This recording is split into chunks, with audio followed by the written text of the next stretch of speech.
నరసింహారెడ్డి గారు, మీరు 10 ఏళ్లలో చెయ్యలేంది 10 నెలల్లో చేసి చూపించాం, ఒక్కొక్కటిగా హామీలు అమలు చేస్తున్నాం అంటోంది కాంగ్రెస్. నిన్న సీఎం రేవంత్ రెడ్డి గారు మాట్లాడినటువంటి సభ సారాంశం వినే ఉంటారు, చూసే ఉంటారు.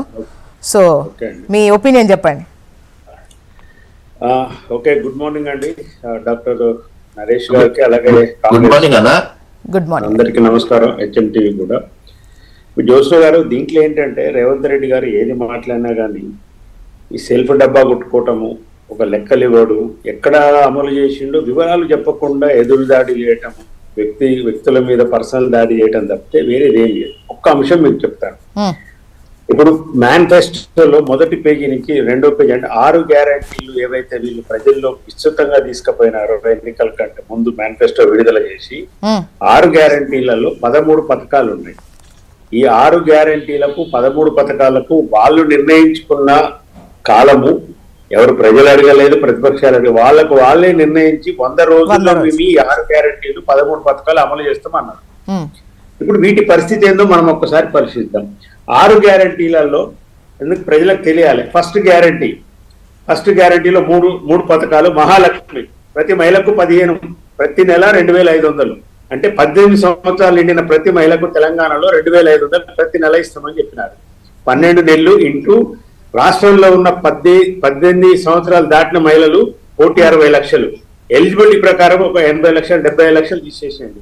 75 లక్షల మంది మహిళా మనులకు ఇవాళ ప్రతి నెల 2500 చొప్పున, ఇక 12 నెలలు ఇంటూ 2500 ఇంటూ 70, దాదాపు 25,000 కోట్ల రూపాయలు ఇవాళ రేవంత్ సర్కార్ బాకీ పడ్డది.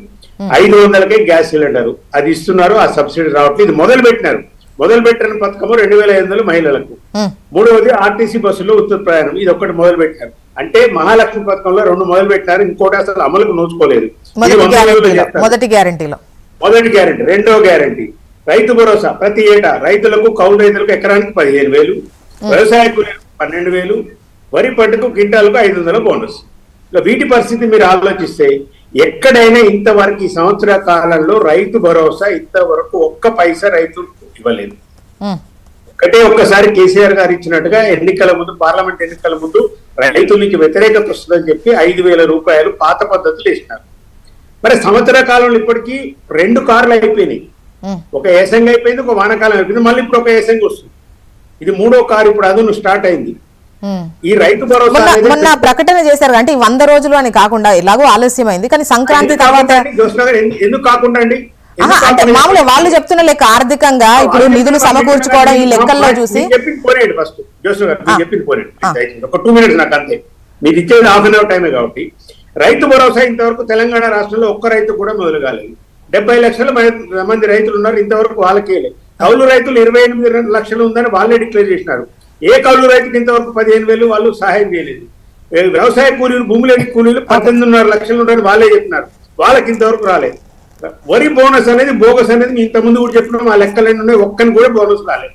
బోనసా రైతు భరోసా అని ఇప్పుడు పోటీ పెడుతుంది.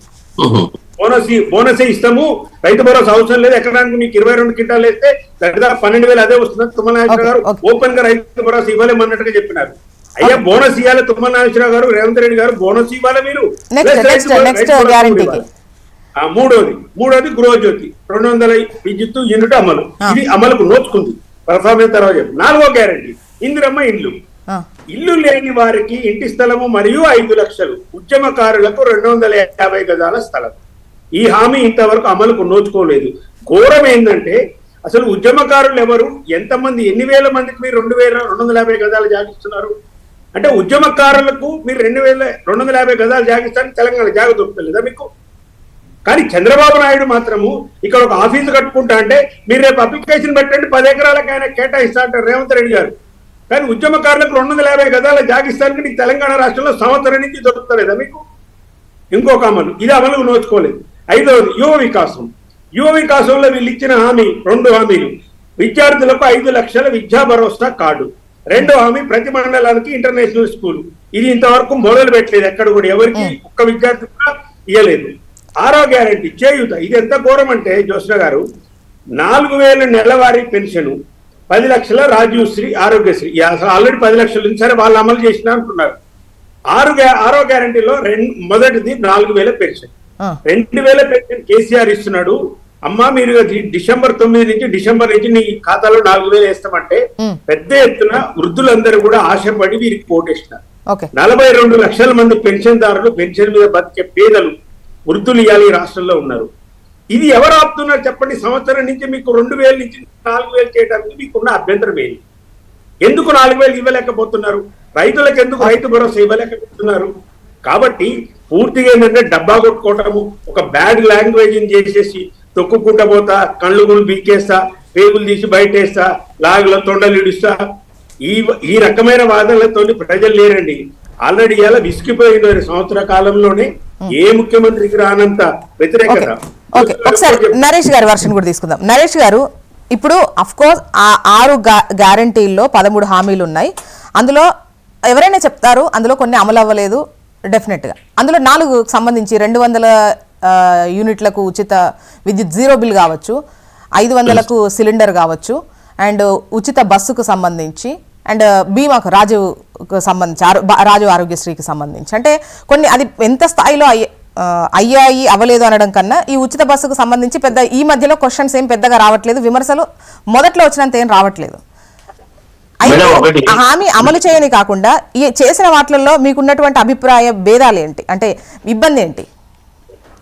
మేడం, ఇప్పుడు భారతీయ జనతా పార్టీ మా రాష్ట్ర అధ్యక్షుడు కిషన్ రెడ్డి గారు మనం 2-3 రోజుల క్రితము కాంగ్రెస్ పార్టీపై ఛార్జ్ షీట్ ఓపెన్ చేసిరు, అది రిలీజ్ చేసిరు. మీరు చూసినారు, అమలు కానీ 6 హామీలు 66 పథకాలు అని చెప్పేసి. సో మీరు అంటే ఏ విధంగా ఇచ్చేది, ఏ విధంగా చెప్పారు, ఎట్లా ఇప్పుడు మోసం చేస్తున్నారు ఏంది ప్రజల్ని అని చెప్పి చాలా స్పష్టంగా కిషన్ రెడ్డి గారు మాట్లాడడం మనం అందరం తెలిసింది, అన్ని పేపర్లో కూడా వచ్చింది. సో భారతీయ జనతా పార్టీ ఈ రోజు కూడా ఒకటే మీ ఛానల్ నుంచి ప్రశ్నిస్తుంది రాష్ట్ర ప్రభుత్వాన్ని, నువ్వు ఏమి సాధించడం అని చెప్పేసి. ఈ యొక్క సంవత్సర కాలంలో ఈ రాష్ట్రాన్ని ఎక్కడ ఎంత ముందు తీసుకుపోయినావు, ఏం సాధించమని చెప్పి ఈ రోజు విజయోత్సవ సభ చెప్తున్నావు. ఈ రోజు అప్పుల భారం విపరీతంగా, ఈ రోజు చేసిన అప్పులు దగ్గర 70-80 వేల కోట్ల అప్పులు ఏవైతే తీసుకొచ్చిండో ఈ రోజు, దాన్ని ఏదైనా దేనికైనా ఉపయోగించిండు. ఈ రోజు రాష్ట్ర ప్రభుత్వం నిర్వహణకు తప్ప దేనికి ఉపయోగపడ్డాయి, ఏం సాధించిండు? ఈ రోజు రైతులకు ఇస్తున్న రైతు భరోసా కార్యక్రమం ఈ రోజు ఇంప్లిమెంట్ చేయలేకపోయిండు. ఆ 2 ఎకరాలు 3 ఎకరాలు తప్ప మిగతా వాళ్ళకి 5 ఎకరాలు ఉన్న రైతులకు చాలా మందికి, నాకు తెలిసిన రైతులకు చాలా మందికి పడలే, వానాకాలం పడలేదు, యాసంగి పడలేదు, మళ్ళీ ఇప్పుడు మళ్ళీ యాసంగి వస్తున్నాం. కాబట్టి పూర్తిగా వైఫల్యం చెందిను. ఈ 2-3 వేల కోట్లు ఇస్తే ఈ రాష్ట్రంలో స్కాలర్షిప్లు అన్ని కూడా ప్రజల్ని, ఇంజనీరింగ్ డిగ్రీ పిల్లలు అందరూ కూడా బయటపడుతున్నారు. గత ప్రభుత్వం లాస్ట్ 1 ఇయర్ ఇవ్వలేదు, 2 సంవత్సరాల నుంచి రాష్ట్రంలో స్కాలర్షిప్ ఇవ్వలేదు. ఈయన యువత వికాస్ అంటుడు, పిల్లలకు చదువుకోని అవకాశాలు ఇవ్వనప్పుడు ఏ విధంగా యువత వికాసం వస్తుంది మేడం? ఏ విధంగా వాళ్ళు కాలేజీలు రన్ చేస్తారు? ఏ విధంగా హ్యూమన్ రిసోర్స్ డెవలప్మెంట్ అవుతున్నది? కాబట్టి ఈ విధంగా కూడా ఫెయిల్ అయినది. ఇక ఆర్టీసీ బస్సు, మీరు అన్నట్టు ఆర్టీసీ బస్సుల ఏదో కొన్ని బస్సులకు దానికి సంబంధించి ఏదో జరుగుతున్నారు. మీరు అన్నట్టు ఇప్పుడు కూడా ఆ స్త్రీ మహిళలకు, అమ్మలకు ఈ బస్సు కంటే మామూలుగా పోవడం బెస్ట్ అనుకుంటే కొంచెం తగ్గింది, ఏదో నడుస్తూ ఉన్నది. అది ఎందుకంటే దానికి డబ్బులు పెట్టేది వచ్చేది పోయలేదు. ఆల్రెడీ ప్రభుత్వం దగ్గర వాహనాలు ఉన్నాయి, ఆర్టీసీ డిపో ఉన్నాయి కాబట్టి పోయండి అని చెప్తున్నా అటు. ఇంకా దాని తర్వాత ఈ యొక్క రైతులకు సంబంధించి 500 రూపాయల బోనస్ సంబంధించి ఒక్కొక్క దగ్గర ఒక్కొక్క తీరుకున్నది. ఒకరు ఇస్తున్నట్టు, ఒకరు ఇస్తలేరంటారు. సిటీలో చూసుకుంటే ఈ మేడ్చల్లి దగ్గర బోనస్ వస్తలేదు, ఏమవసరం అంటారు. కొన్ని ఊర్లలో ఇస్తున్నట్టు. మరి కదా రైతులకు పడ్డ రైతుల అదృష్టం, పడిన దురదృష్టవంతులు. అండ్ నిన్న బీజేపీ కూడా సవాల్ విసిరినట్టున్నారు కదా ఈ ఉద్యోగాల కల్పనకు సంబంధించి. గుజరాత్ లో ఇన్ని ఇచ్చారా, కావాలంటే టికెట్లు మేమే ఇస్తాం, తీసుకెళ్తాము, చూద్దామా అని అడుగుతున్నారు. దాంతో పాటు ఎక్కడైనా రుణమాఫీ ఈ విధంగా చేశారా ఇంత క్లియర్ గా అని చెప్పేసి అంటున్నారు. మేడం, నేను ఒకటే విషయం మాట్లాడుతున్నాం. మీరు భారతీయ జనతా పార్టీ గుజరాత్ లో ఉద్యోగాలు ఇవ్వకపోతే, యువతని అక్కడ ఆనందంలో లేకపోతే, సాటిస్ఫై లేకపోతే ప్రభుత్వం పట్ల, ఈ రోజు 30 ఏళ్ల నుంచి ప్రభుత్వం గుజరాత్ లో ఉంటుందా? ఆ 30 ఏళ్ల నుంచి ఈరోజు గుజరాత్ లో ప్రభుత్వం నడిపిస్తుంది. అంటే ఈ రోజు కమ్యూనిస్టులు ఏదైతే పశ్చిమ బెంగాల్ 20 ఏళ్ళు జ్యోతిబాసు వెళ్ళిందని కూడా రికార్డు చేసేసి ఈరోజు 6వసారి 7వసారి గెలిచినాం. ఇది మామూలు విషయం కాదు. 7వసారి భారీ మెజార్టీతో గెలిచినాం. కాబట్టి ఆ రాష్ట్రం యొక్క అభివృద్ధి అవన్నింటినీ కంపేర్ చేసుకుందాం. కంపేర్ చేద్దాం. తెలంగాణ ఎక్కడ ఉండదు, నువ్వు ఏ ఇండస్ట్రీ పెట్టావు, ఏది పెట్టావు, నీకు ఏదైనా ఇండస్ట్రీ పెడితే కూడా దాని మీద క్లారిటీ లేదు. అది ఫార్మా ఇండస్ట్రీలో సక్కగా తెలియకపోయా నీకు, లేకపోతే మిగతా సంబంధించిన ఇండస్ట్రీస్ కూడా తెలియకపోయా. ఉద్యోగ కల్పన నీ యొక్క లగచర్ల నీ కాన్షియస్ లోనే నువ్వు సెట్ చేసుకోలేకపోయినావు కదా. ఓకే. దానికి సంబంధించి ఓకే. ఏమంటున్నావు? నరసింహారెడ్డి గారు మీ వాయిస్ తీసుకుంటా, మళ్ళీ సెకండ్ రౌండ్ లో తీసుకుంటా. ఒకసారి కాంగ్రెస్ అధికార ప్రతినిధి మేడం లాస్ట్ గా ఒక మాట నేను మాట్లాడుతున్నాను. మాట్లాడండి. ఇప్పుడు కాంగ్రెస్ పార్టీ ఎట్లా అంటే ఒక కుటుంబ పార్టీ, కేసీఆర్ పార్టీకి ఇది ఒక పార్టీకి సంబంధం లేదు, ఇది కూడా ఒక పెద్ద కుటుంబ పార్టీ అయింది. ఎంత ఘోరమైన కాంగ్రెస్ పార్టీ అంటే స్వేచ్ఛ, స్వతంత్రం ఇవన్నీ మాట్లాడతారు. ఎంత అవమానకరము. 6 సంవత్సరం నుంచి ముఖ్యమంత్రి, ఎందుకంటే వాళ్ళకు రాక 2 రాష్ట్రాలు వచ్చినాయి. హిమాచల్ ప్రదేశ్ అంటే ఒక చిన్న రాష్ట్రం వదిలిపెట్టండి. మన కర్ణాటక, మనకంటే ముందు కర్ణాటక వచ్చింది. కర్ణాటక ఒకటి ఏదో ఫీడింగ్ చేసింది సెంట్రల్ పార్టీకి. ఇప్పుడు మన మహారాష్ట్ర ఎలక్షన్ కూడా ఈ తెలంగాణ నుంచి పెద్ద ఎత్తున చేసింది కాబట్టి కాంగ్రెస్ ప్రభుత్వ పార్టీని నడిపే శక్తి వాళ్ళకి కావాలి కాబట్టి ఈయన కొనసాగిస్తూ ఈయన పంపించిన మూటలు ముళ్ళలు కావచ్చు, ఏదైనా కావచ్చు. ఈ రోజు 1 year నుంచి హోమ్ మినిస్టర్ ఆయన, ఎడ్యుకేషన్ మినిస్టర్, మైనింగ్ మినిస్టర్ ఇన్ని శాఖలు పెట్టుకుంటే మరి ఇంతమంది ఎమ్మెల్యేలు ఉన్నారు. అది ఏదో నక్క అని అంటారు, అట్లా వీరు గోట్గా నక్కలాగా ఈ ఎదుగుట రేపు వస్తుందో మాపు వస్తుందో అనుకున్నారా? ఒక్కరు కూడా ఎన్ని రోజులు మినిస్ట్రీ ఎక్స్టెన్షన్ చేయకుండా ఉంచుతావు? ఓకే, సమాధానం చెప్తారు సతీష్ గారు ఉన్నారు, కాంగ్రెస్ అధికార ప్రతినిధి. తయారైంది సతీష్ గారు విన్నారు అంటే హామీల అమలుకు సంబంధించి కావచ్చు, వీటన్నింటికి సంబంధించి నిన్న మీరు అంటే సీఎం గారు చేసినటువంటి వ్యాఖ్యలకు ప్రతిస్పందన చూసారా? మేడం జ్యోత్స్న మేడం ప్లీజ్, నేను చెప్పేది టైం అయిపోద్ది మనకి, అరగంట టైంలో మీరు ముగ్గురు మాట్లాడారు. ప్లీజ్ దయచేసి మళ్ళీ రెండో రౌండ్ 1 minute ఉంటుంది.